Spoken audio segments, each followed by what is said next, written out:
सभी राजभर भाइयों को मेरा प्रणाम। मैं साहिल राजभर। मैं अपने यूट्यूब चैनल के माध्यम से आज आप लोगों को बताऊंगा कि भारत में राजभर जाति के अर्थात भर जाति के लोग कहाँ कहाँ पे और किस किस जाति में रहते हैं। आइए संक्षेप में जानते हैं। भारशिव नागवंशी भर राजभर छत्री का परिचय। वर्ण छत्री राजवंश भारशिव वंशी छत्री अर्थात राजपुत्र। वंश नागवंशी गोत्र भारद्वाज। वेद यजुर्वेद उपवेद धनुर्वेद। गुरु देवों के देव महादेव। कुलदेव बाबा भोलेनाथ। कुल देवी चामुंडा देवी माँ भवानी। नदी सरस्वती यमुना गंगा। तीर्थ काशी बनारस। मंत्र गायत्री मंत्र। झंडा केसरिया पीताम्बर। निशान लाल सूर्य नाग। पशु अश्व अर्थात घोड़ा। पूजन 10 अश्वमेव मेघ यज्ञ। खंड पूजन दशहरा दी पूजन।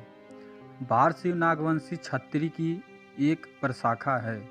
अर्कवंशी वैदिक काल में जिन भर छत्री राजाओं ने भगवान शिव को प्रसन्न करके अपनी भक्ति से भारशिव की उपाधि पाई थी, वही राजा भारशिव कहलाएं। इन्होंने भगवान शिव को प्रसन्न करने के लिए अपने कंधों पर विशाल शिवलिंग धारण किया और तपस्या की। इसी तपस्या से प्रसन्न होकर इन भक्त वीरों को भारशिव उपाधि प्राप्त हुई। प्रतीक के रूप में यह अपने गर्दन में शिवलिंग की माला धारण करते थे। भारशिव योद्धा इतने सशक्त थे कि इन्होंने 10 अश्वमेघ यज्ञ भी किए थे।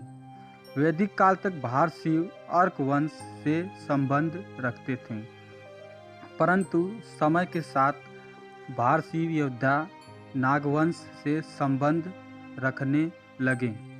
चूँकि नागवंश सूर्य वंश की उपशाखा है, जिस कारण इसमें वैवाहिक संबंध भी विद्यमान है।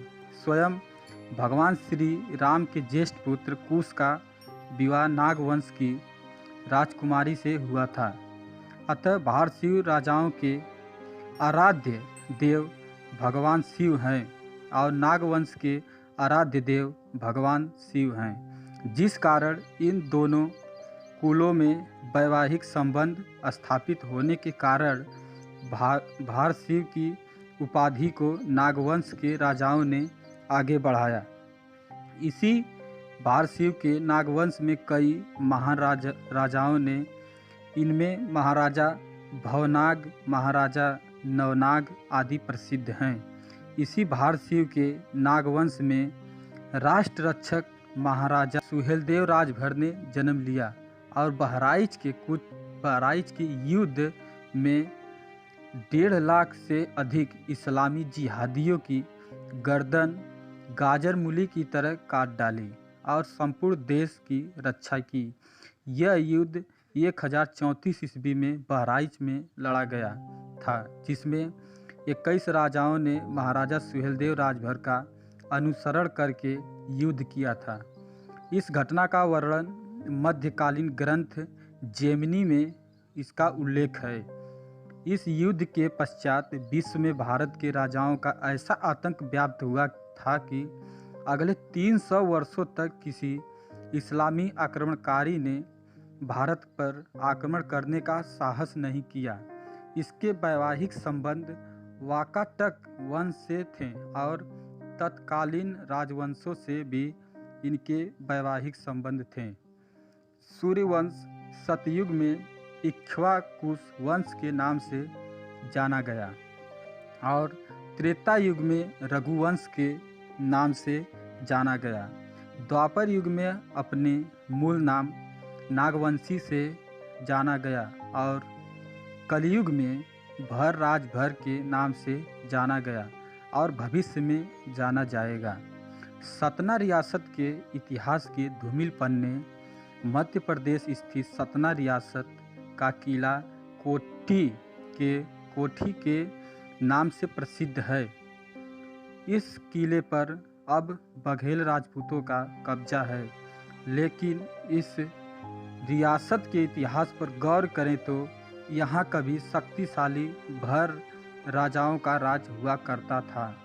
इस किले के इतिहास के बारे में कहा जाता है कि कुछ भर राजा ने गुजरात से आए एक बघेल राजपूत की दयनीय स्थिति पर तरस खाकर क्षत्रिय धर्म निभाते हुए उसे अपने दरबार में नौकरी पर रख लिया।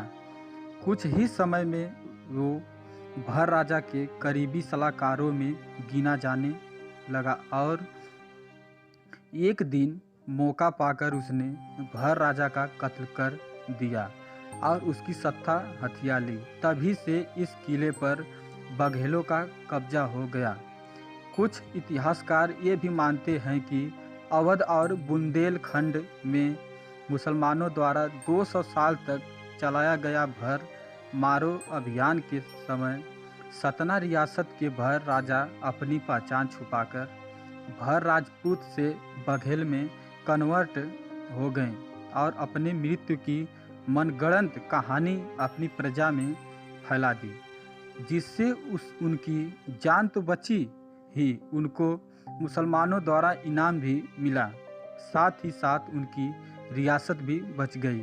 ठीक ऐसी ही कहानी शाहाबाद में रोहतासगढ़ के किले के बारे में भी बताई जाती है, जहाँ के भर राजे परिहार राजपूतों में कन्वर्ट हो गए थे।